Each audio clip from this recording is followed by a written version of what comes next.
3000년 전 이집트. 신에게 바칠 고양이 미라를 CT로 찍어봤습니다.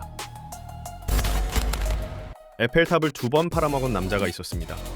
존재하지 않는 나라를 만들어서 국채를 발행한 남자도 있었습니다. 그리고 실리콘밸리가 찬양한 최첨단 AI의 정체는 필리핀 사무실의 알바생 700명이었습니다.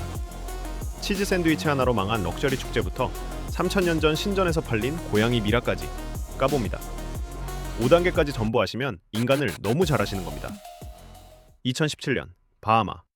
슈퍼모델 켄달 제너와 벨라 하디드가 프라이빗 제트기와 요트를 타고 에메랄드빛 바다에서 파티를 즐기는 영상이 인스타그램을 강타했습니다. 초호화 VIP 뮤직 페스티벌, 파이어 페스티벌. 티켓은 수천 달러에서 수만 달러까지 순식간에 매진됐습니다.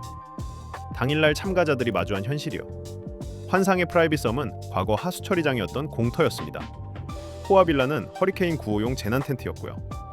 미슐랭 셰프의 만찬 대신 나온 건 스티로폼 박스에 빵 2쪽이랑 치즈 한 장이었습니다. 인플루언서들이 비에 젖은 텐트를 차지하려고 난투극을 벌였고 주최자 빌리 메파랜드는 사기 혐의로 징역 6년. 인스타그램이 만든 허세가 진흙탕에서 박살난 겁니다. 이건 1단계고 누구나 아는 이야기입니다. 근데 여기서부터 좀 이상해집니다. 영화 캐치 미 이프 유 캔 아시죠? 레오나르도 디카프리오가 연기한 실존 인물 프랭크 에버그네이. 16살부터 항공사 조종사, 소아과 의사, 변호사, 대학 교수로 위장하며 26개국에서 위조 수표를 남발하고 FBI를 농락한 천재 사기꾼. 체포된 뒤엔 개거천선에서 FBI 보안 컨설턴트가 됐다는 전설적인 이야기입니다. 전부 거짓말이었습니다. 탐사 저널리스트가 경찰 기록과 재판 문서를 전부 뒤졌더니 16세에서 21세 사이에 그가 있었던 곳은 전 세계가 아니라 대부분 감옥이었습니다. 조종사 행세는 출소 직후 고작 몇 주. 그것도 항공사를 사기친 게 아니라 짝사랑하던 스튜어디스를 스토킹하며 비행 일정을 쫓아다닌 겁니다. 나중엔 그 여자 가족집에 얹혀 살면서 은인들 지갑이랑 동네 마트에서 1200달러를 훔쳤습니다. 이게 범죄의 전부였어요. 진짜 사기는 그 다음입니다. 이 하찮은 좀도둑이 자기가 세계를 상대로 사기를 쳤다는 가짜 회고록을 써서 베스트셀러를 만들었고 스필버그가 그걸 영화로 찍었고 FBI가 그를 보안 컨설턴트로 고용했습니다. FBI를 속인 천재 사기꾼이 아니라 FBI를 속인 천재 사기꾼이라는 이야기로 전 세계를 속인 겁니다. 여기까지 재밌으셨으면 구독 한 번만 눌러주세요. 1820년대 영국. 산업혁명으로 돈이 넘쳐나던 시절 스코틀랜드 출신 군인 그레고르 맥그리거가 런던에 나타납니다. 온두라스 연안에 포야이스라는 나라가 있다고 했습니다. 1년에 3번 추수가 가능하고 강물에는 사금이 흐르며 민주주의 의회와 금융 시스템이 갖춰져 있다고요. 355페이지짜리 가짜 국가 가이드북을 출판했습니다. 정부 공문서, 훈장 체계, 국가 문장을 전부 조작했고 은행 인쇄기를 빌려서 가짜 화폐까지 찍었습니다. 현재 가치 수천억 원을 긁어 모았습니다. 250명의 이민단이 배를 타고 포야이스로 갔습니다. 도착한 곳에는 수도도 옥수수밭도 없었습니다. 말라리아 모기떼가 들끓는 원시 정글이었습니다. 소름 돋는 건 그 다음입니다. 이민자들이 사기를 인정하지 않았습니다. 우리가 항해를 잘못한 거다. 포야이스는 어딘가에 있다. 180명 이상이 굶주림과 풍토병으로 죽었습니다. 살아남은 생존자들이 영국으로 돌아왔을 때 맥그리거를 원망하기는커녕 앞장서서 변호했습니다. 맥그리거 전화도 속은 것이다. 맥그리거는 프랑스로 도망쳐서 같은 사기를 한 번 더 치다 잡혔는데 무죄로 풀려났습니다. 말년에는 베네수엘라에서 독립유공자연금을 받으며 천수를 누렸고 국가유공자 묘역에 안장됐습니다. 3단계까지는 옛날 이야기라고 치죠. 4단계는 지금 이 시대 가장 똑똑하다는 사람들이 당한 이야기입니다. 1770년 오스트리아. 발명가가 여제 앞에서 기계를 선보입니다. 나무 캐비닛 위에 체스판, 터번 쓴 인형.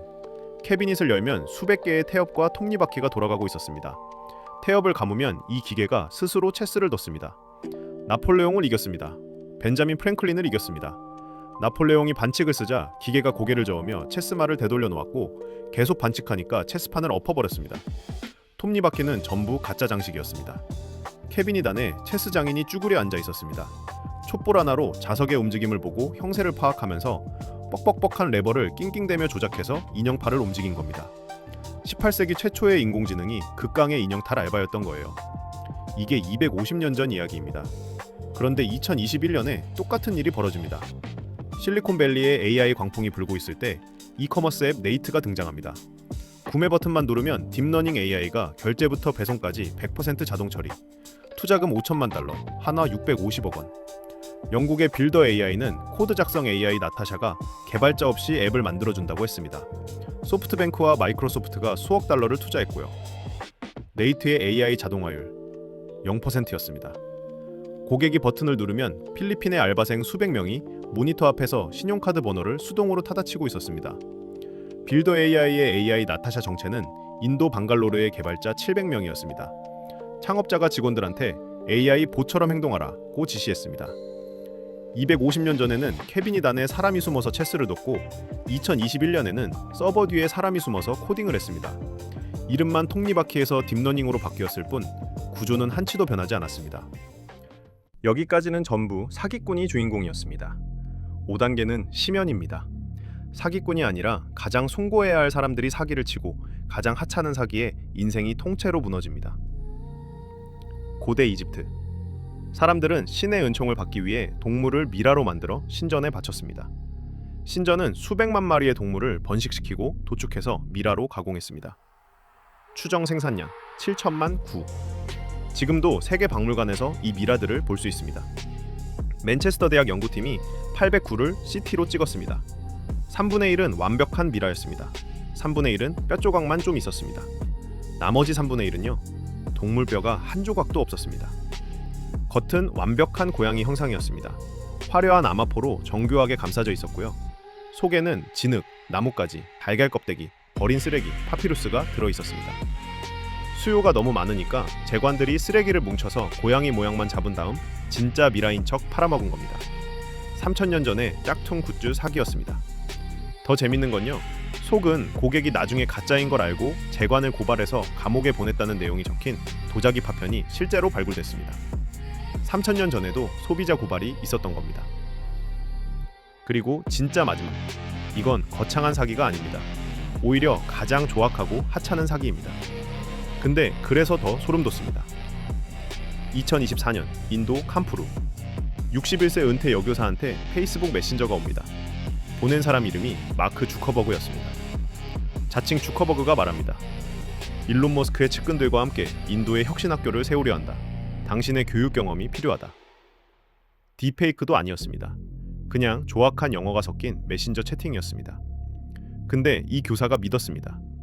은퇴 후 세상에서 잊혀져 간다는 고립감, 세계 최고의 리더가 나를 알아봐줬다는 인정 욕구, 이 두 가지가 합쳐지니까 상식이 사라졌습니다.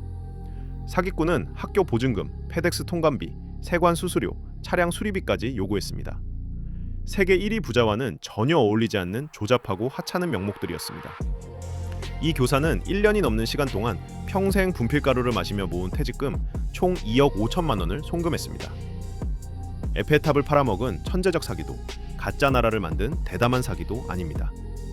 페이스북 메신저 하나, 칭찬 몇 마디, 이게 한 사람의 인생 전부를 부셨습니다.